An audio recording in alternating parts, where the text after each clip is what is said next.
Okay, Sinister. This is probably one of the better horror movies I've seen in quite some time.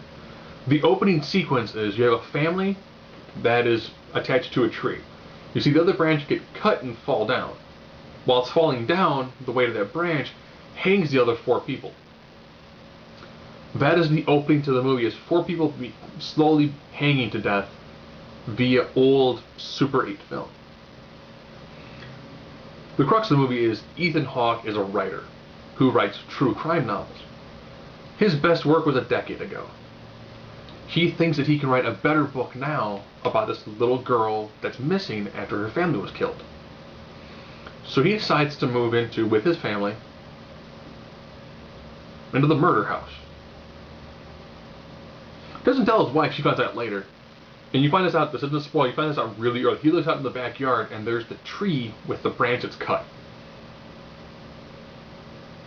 The police are kind of skeptical of him being in the area because he normally writes books about, here's the police missed, here's the actual story that happened, so they're not huge fans of him.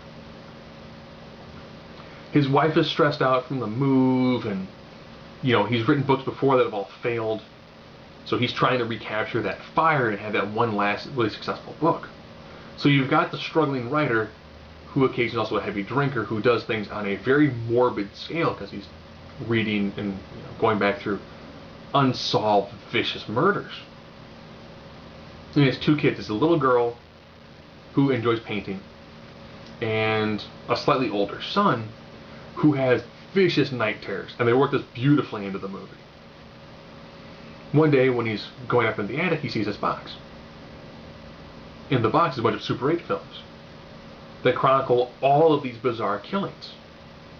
And after a while he sees what at first appears to be an artifact. It's just, someone's face. And then he sees them in all the movies. He sees some sort of little clip here and there of this person and of these symbols. So he's trying to figure out who these symbols are, what they mean, and he's constantly seeing bizarre things. This movie does a fantastic job when it comes to lighting, setting, mood, and music. The music is super disjunctive half the time, so you don't know if it has this nice tension building feeling to it while being all over the place. And Ethan Hawke plays an absolutely immaculate tortured writer. And as he's watching these videos, one is the hanging video, another one is it's a pool party, and then everyone's like drugged up and taped to chairs and then dragged into the pool and they all drown to death. Another one's a family out and you have a nice barbecue, and then next they're all chained up inside their car and the car gets set on fire.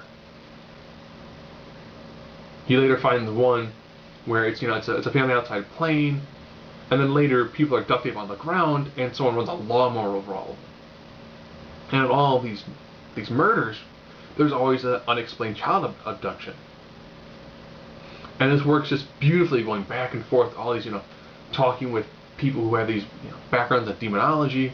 What does this mean? What does this symbol mean? What about this? What about that? So he's got that going on, trying to figure out what in the world is going on while trying to solve this case, while having the police in the area kind of not like him, with him family stress, and he feels that he's a failure. There's a lot going on in this movie that just builds the tension to it and gives you that feeling of, is he kind of going crazy? Is this actually happening?